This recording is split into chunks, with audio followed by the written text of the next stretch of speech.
Menteri Pemberdayaan Perempuan dan Perlindungan Anak PPPA Bintang Puspayoga meresmikan Womenpreneurs Indonesia Networks atau WIN di Gedung Dharma Negara Alaya Lumintang, Denpasar.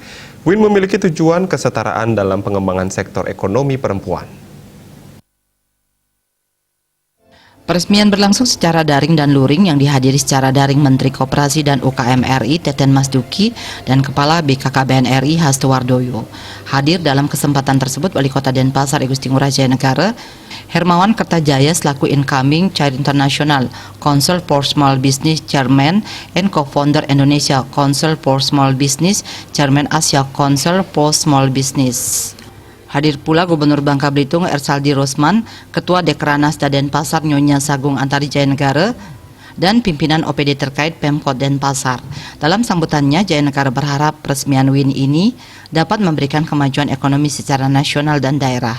Pihaknya juga menyambut baik peresmian WIN yang diinisiasi Indonesia Council for Small Business ICSB, Kementerian Pemberdayaan Perempuan dan Perlindungan Anak PPPA, Kementerian Koperasi dan UKM RI, dan Badan Kependudukan Keluarga Berencana Nasional BKKBN Pusat untuk mendukung kesetaraan gender dalam memberikan akses yang sama kepada semua perempuan di Indonesia.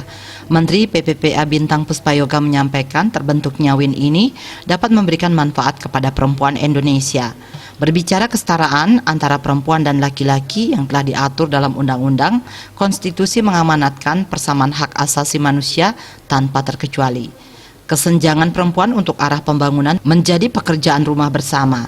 Secara lebih spesifik, tingkat partisipasi Angkatan Kerja TPAK perempuan juga masih sangat memprihatinkan, di mana pada Februari 2021 TPAK perempuan baru menunjukkan angka 54,03%, sangat timpang dengan TPAK laki-laki yang sudah mencapai 82,14%.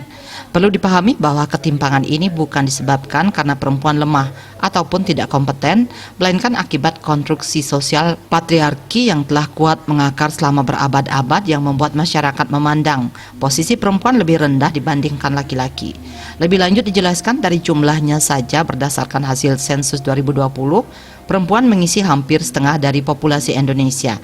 Dari segi ekonomi, McKinsey Global Institute Analysis 2018 menyimpulkan bahwa Indonesia dapat meningkatkan PDB sebesar 135 miliar dolar Amerika per tahun di tahun 2025 jika partisipasi ekonomi perempuan dapat ditingkatkan.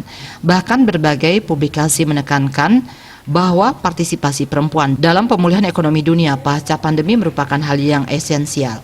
Adapun di Indonesia lebih dari 50% UMKM dimiliki dan dikelola oleh perempuan. Sementara UMKM merupakan penggerak strategis dalam pembangunan ekonomi nasional karena 99,99% usaha di Indonesia merupakan UMKM. Menteri asal Bali ini mengajak saling berbagi, saling menginspirasi, dan saling memotivasi. Karena dengan saling berdaya dan memberdayakan satu sama lain, perempuan dapat mencapai kemajuan.